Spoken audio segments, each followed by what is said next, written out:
ইসলাম নামধারী ইসলামের নাম লাগিয়ে একটি ছাত্র সংগঠনের এক কর্মী সর্বশেষ তাদের ট্রাম কার্ডটি খেললেন। প্রথমে আজকে চারটি বিষয় তুলে ধরবো। এক, গত কয়েক মাস আগে আপনারা দেখছেন ঢাকা বিশ্ববিদ্যালয়ের একজন নারীকে শ্লীলতাহানি করা হলে অভিযুক্তকে থানায় নিয়ে আটক করা হলে একটি মব তাকে সেই অভিযুক্তকে কিন্তু থানা থেকে ছাড়িয়ে এনেছিল। বিশ্ববিদ্যালয় প্রশাসন মিনিমাম একটি ব্যবস্থা নিতে পারে।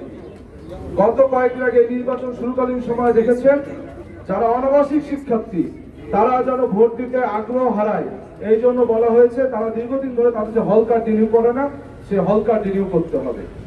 গত 4 থেকে 5 দিন পূর্বে হঠাৎ করে নির্বাচন কমিশন বললেন 9 সেপ্টেম্বর প্রয়োজনে আর্মি ডিপ্লয় করা হবে এবং সর্বশেষ দেখলেন বিশ্ববিদ্যালয় থেকে দীর্ঘদিন একটি ছুটি দেওয়া হলো।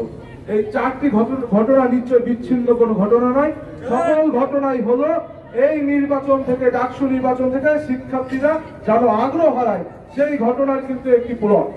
এবং সর্বশেষ তারা যখন এই 4টি ঘটনার পর দেখলো বিশ্ববিদ্যালয়ের শিক্ষার্থী এবং নারী শিক্ষার্থীদেরকে এত ভীত সন্ত্রস্ত করেও তাদের চোখে মুখে এখনো এই নির্বাচনের উৎসব আমেজ বইছে, ঠিক তখনই কিন্তু ইসলাম নামধারী ইসলামের নাম লাগিয়ে একটি ছাত্র সংগঠনের এক কর্মী সর্বশেষ তাদের ট্রাম কার্ডটি খেললেন।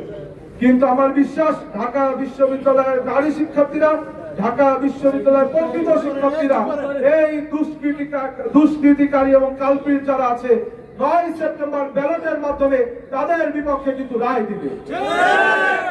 একই সাথে আমি বলতে চাই ঢাকা বিশ্ববিদ্যালয়ের নারী শিক্ষার্থী ভাই বোনদেরকে, আপনারা ভয় পাবেন না।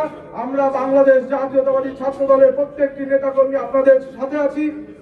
যদি কোনো প্রতিক্রিয়াশীল গোষ্ঠী আমাদের রড কেটে নেয়, রড দেবো, তবু এই ক্যাম্পাসে নারী শিক্ষার্থীদের নিরাপত্তা নিশ্চিত করবো। এবং আগামী দিনে আমরা যখনই বারংবার কথা বলছি যে আমরা নারী বান্ধব ক্যাম্পাস করবো, ঠিক সেই সময় নারীদের বারংবার ভয়ের ভীতি সঞ্চার করা হচ্ছে। কিন্তু ঢাকা বিশ্ববিদ্যালয়ের নারীরা সোচ্চার রয়েছে এবং আমরা আশা করছি কোন প্রতিক্রিয়াশীল গোষ্ঠীর প্রতিক্রিয়ায় ঢাকা বিশ্ববিদ্যালয় চলবে না। আমরা দেখতে পাচ্ছি একটি বিষয়, সেটি হলো জাতীয় নির্বাচন এবং ডাকসু নির্বাচন। এই প্রশাসন এই ডাকসু নির্বাচনকে প্রলম্বিত করার জন্য বিভিন্ন ফাঁক করে গেছে।